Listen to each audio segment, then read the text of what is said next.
disposition. Et invitez en tout cas vos proches à suivre ces émissions avec l'évangile.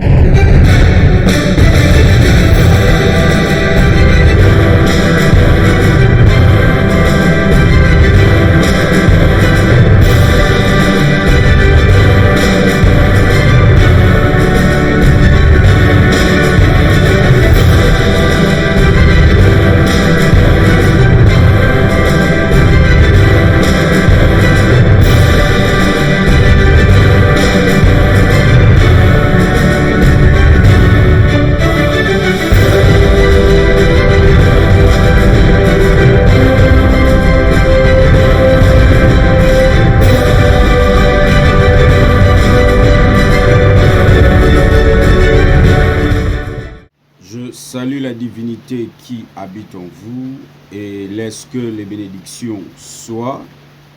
Je suis très heureux, mes frères et sœurs, d'être encore parmi vous ce jour.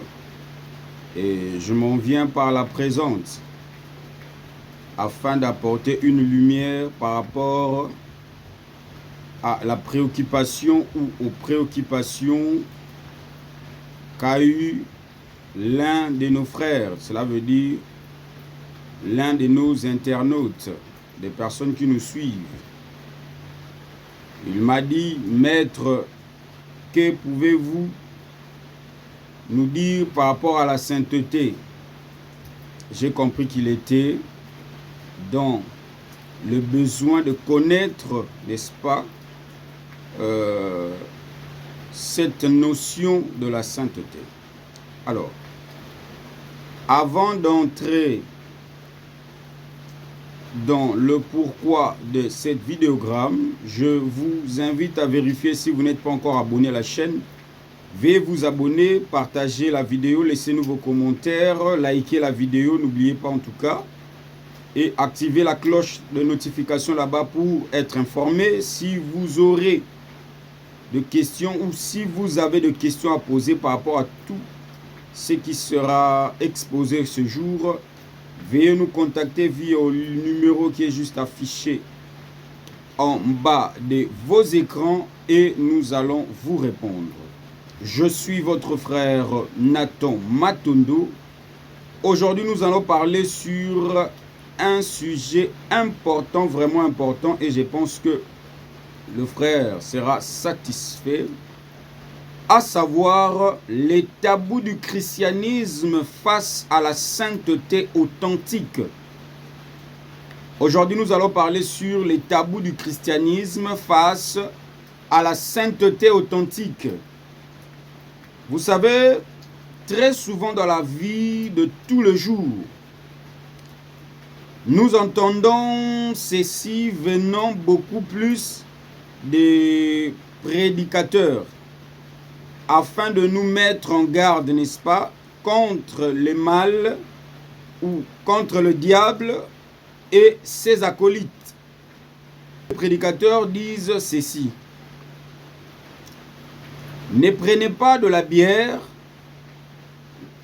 ni certaines viandes, ni des rapports sexuels, ni aller dans certains endroits, entre autres les bars, les hôtels, les terrasses, ok, afin que vous puissiez vous présenter, n'est-ce pas, auprès ou devant les personnes qui vont ou qui font les choses citées si haut, comme étant pire ou comme étant saint. Donc c'est-à-dire devant les personnes qui font ces actes, qui vont dans ces endroits, vous serez devant eux comme des hommes saints. Et certains individus aussi taxent Satan comme étant un esprit impur. Hein? Comme étant un esprit impur. Que la notion de la sainteté ne fait pas partie, n'est-ce pas, de cette entité. Donc, c'est-à-dire la notion de la sainteté ne fait pas partie de cette entité nommée Satan. Donc, Satan, c'est un esprit impur. Je pense que très souvent, vous écoutez ce genre d'enseignement presque partout aujourd'hui à l'échelle mondiale. Alors, est-ce que Satan d'abord c'est un esprit impie? C'est ça la première question que je vous invite à vous poser. Hormis ça, plusieurs saints à l'échelle mondiale sont de la race blanche. Je ne sais pas si vous avez déjà eu à remarquer ça, que la majorité des saints à l'échelle mondiale sont de la race blanche, comme les communs de mortels, la race blanche. Aussi, vous verrez de noms tels que Saint Raphaël, Saint Antoine, Sainte Marie Goretti, Sainte Rita, Saint Alphonse, Saint Gabriel et j'en passe. Donc la majorité de saints à l'échelle mondiale portent la race de nos frères blancs. Donc cela veut dire la race blanche. Si vous observez, vous allez comprendre ce que je suis en train de dire. Et récemment j'ai appris qu'on a aussi nommé Bakanja comme étant aussi un saint. Donc on l'a introduit, n'est-ce pas, dans la lignée des saints. Alors que si nous sondons un peu l'histoire de l'humanité, nous constaterons que la race qui détient de nos jours beaucoup plus de saints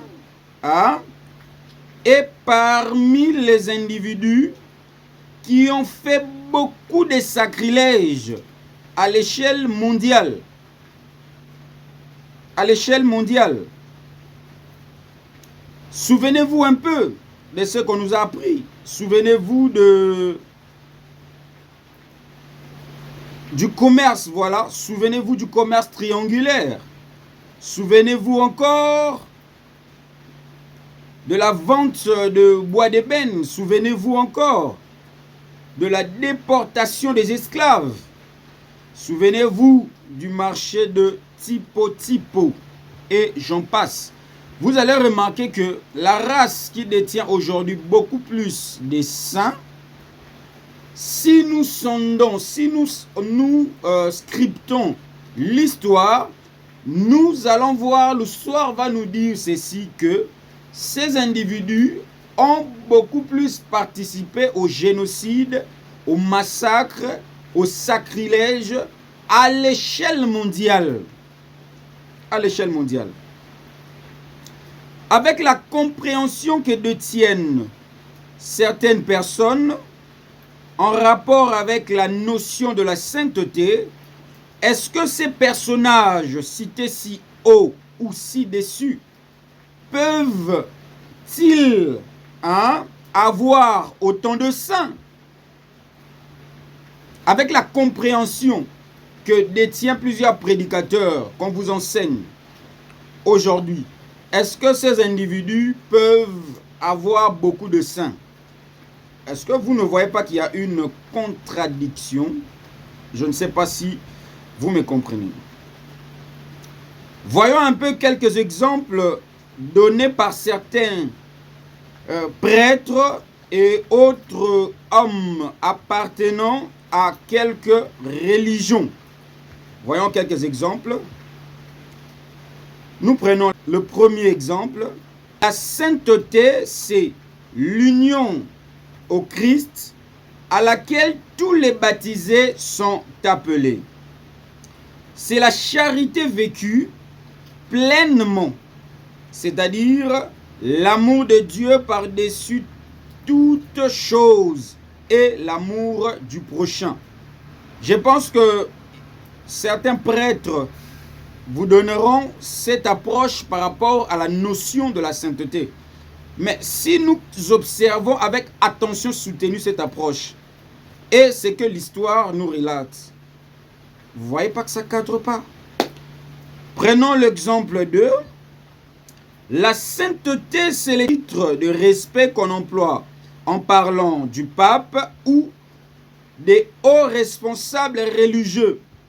est-ce qu'avec cette approche, avec cette définition, est-ce que ça cadre réellement avec la notion de la sainteté et avec ce que l'humanité nous relate? Parce que les individus cités si haut sont aussi parmi des personnes qui sèment beaucoup de désordre et de chaos, voilà, à l'échelle mondiale. En ayant cette approche, nous allons comprendre que pour être saints, donc pour eux, les saints, ce sont des individus, ce sont des responsables des religions, voilà, donc des responsables religieux. Prenons encore un autre cas. La sainteté, elle caractérise en premier la nature de Dieu et par extension l'état de vie de ceux qui par leur exemple et leur union au Christ sont des modèles pour les autres. Est-ce que cette approche cadre aussi avec ce que nous venons de citer si haut? Parce que les individus qui donnent beaucoup plus ces définitions sont de la race ou de la lignée, voilà, de ceux-là qui ont créé le chaos, le désordre à l'échelle mondiale. Nous poursuivons. Prenons la Bible, comme le frère nous a écrit, c'est un chrétien, c'est un frère chrétien. Hein, frère, dans la Bible, il est écrit dans, dans Matthieu 7, 21, ceux qui me disent, Seigneur, Seigneur, n'entreront pas tous dans le royaume des cieux, mais celui-là seul qui fait la volonté de mon Père qui est dans le cieux. Donc, c'est-à-dire la personne qui entrera, voilà, dans le royaume des cieux, c'est celui-là seul qui fait la volonté du Père. Telle la Bible dans Matthieu, n'est-ce pas? Dans Matthieu, dans Matthieu chapitre 7, verset 21, et Zolobalabiso. Alors, si nous prenons ce que Matthieu chapitre 7, 21, Zoloba, avec ce que ces individus, ça là, est-ce que ça cadre? Je vous amène à une compréhension. Voilà. Prenons notre deuxième passage. Prenons donc 1 Thessaloniciens chapitre 4, verset 3 et le verset 7. Ce que Dieu veut, c'est votre sanctification. Car Dieu ne nous a pas appelés à l'impureté, mais à la sanctification. Et nous prenons encore un autre passage dans Hébreux chapitre 12, verset 14. Il est écrit, recherchez la paix avec tous et la sanctification, sans laquelle personne ne verra le Seigneur. Prenons encore un autre passage, 1 Pierre 1, 15, où il est écrit, soyez saints. J'ai pris seulement là. 1 Pierre chapitre 1, verset 15, il est écrit, l'auteur dit, soyez saints. Et dans Hébreux 12, 14, il est écrit, recherchez la paix avec tous et la sanctification, sans laquelle personne ne verra Dieu ou le Seigneur. Alors, de l'autre côté, vous allez voir qu'il y a beaucoup de saints. Bon, mais comment kuna ba saint bagoza les belé au moment où l'écriture dit que chercher la paix avec tous et la sanctification sans laquelle personne ne verra Dieu. Mais ces individus-là ont participé à la traite négrière.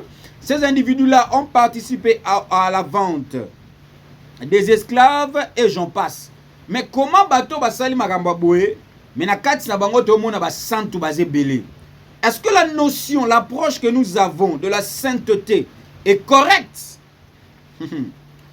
Oh là là. Prenons encore un autre cas. Si l'on veut remplir une coupe, si l'on veut remplir une coupe qui contenait de l'huile, d'eau, c'est-à-dire, si on prend une coupe qui contenait de l'huile et que l'on veut remplir d'eau, à la base, il faudrait faire disparaître toute l'huile contenue dans la coupe. Donc, avant de chamai nakati ya coupe o ezaki bongo na huile, il faut to longola nanu huile nyonso nakati.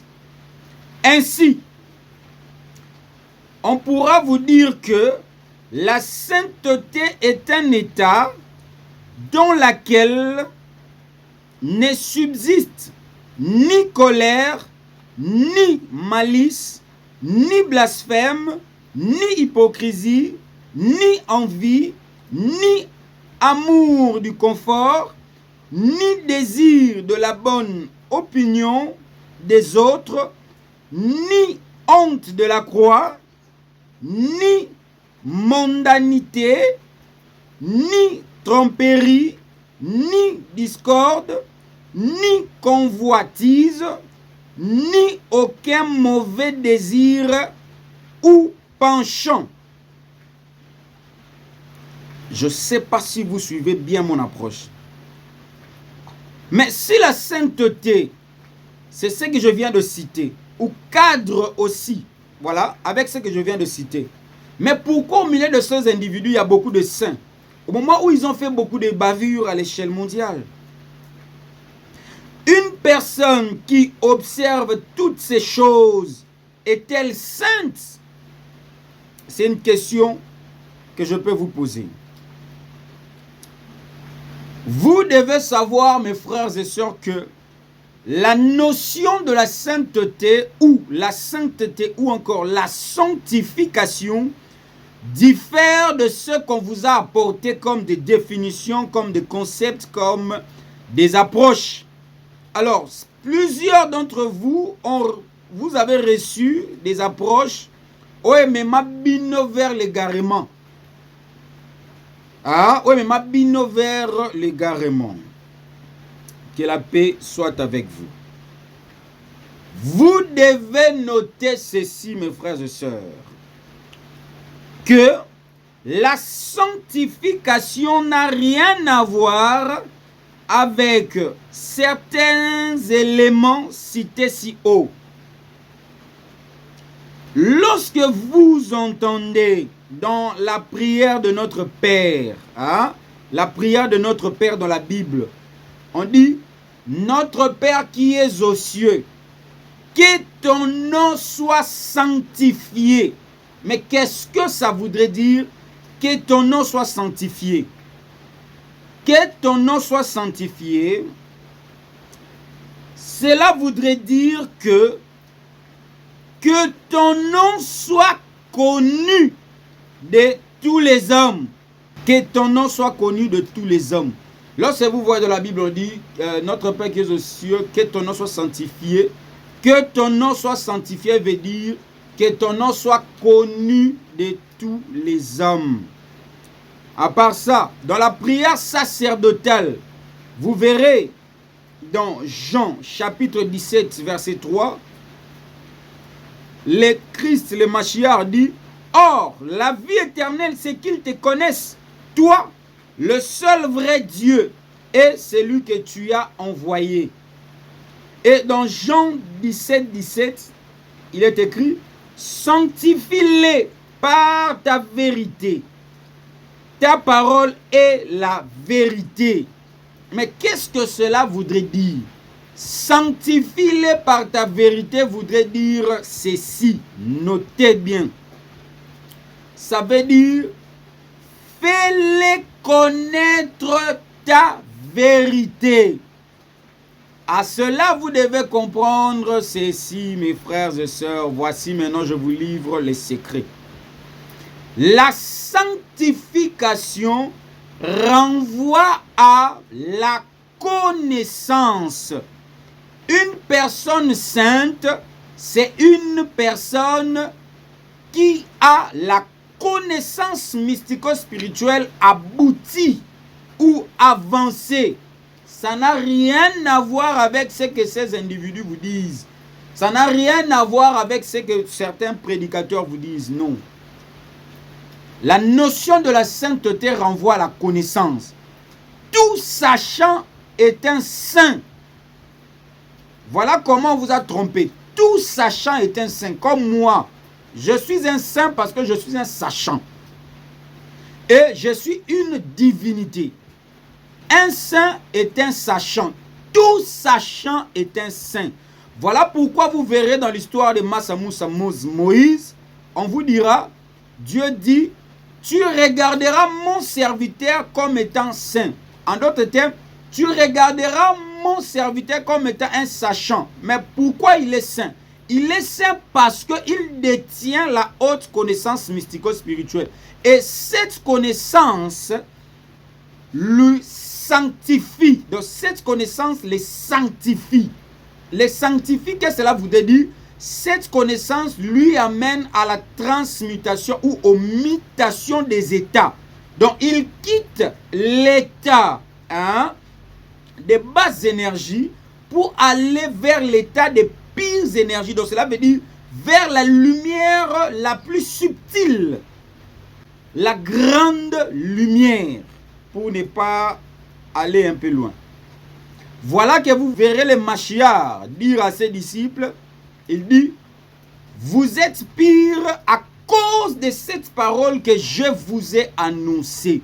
La sanctification, la notion de la sainteté a quelque chose à voir avec, n'est-ce pas, la connaissance. Tout sachant est une personne sainte. Donc vous devez arrêter avec les définitions comme ça données là, c'était juste pour vous égarer. Tout sachant est un saint. Voilà pourquoi koto bozana basantu bozoye bateke basantu ebele baza parce que ba pesi définition moko ezali erronée par rapport à ça. Vous voyez? Parce que définition ba pesi wana ezali définition moko égarée. Et vous verrez que beaucoup de saints ce sont des blancs. On a Saint Antoine, Saint Raphaël, Saint Matthias, Sainte Marie Goretti, on passe. Or, la notion de la sainteté renvoie à la connaissance. Donc, toute personne qui a, qui détient la haute connaissance mystico-spirituelle, c'est une personne sainte.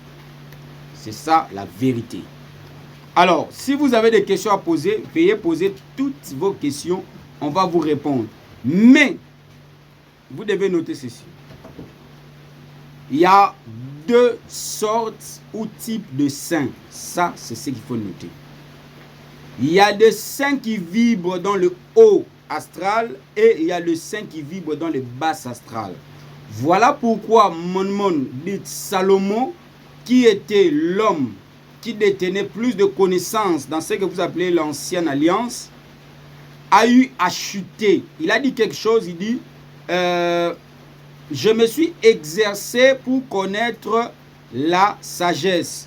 En s'exerçant pour connaître la sagesse, il a travaillé dans des choses qui sont utiles et des choses inutiles. Les termes utilisés par Salomon voudrait dire il a travaillé dans le haut astral et dans le bas astral. En travaillant dans le haut astral et dans le bas astral, c'est alors que ce dernier a acquis cette haute sagesse qu'il détenait. Donc, on a deux types de saints.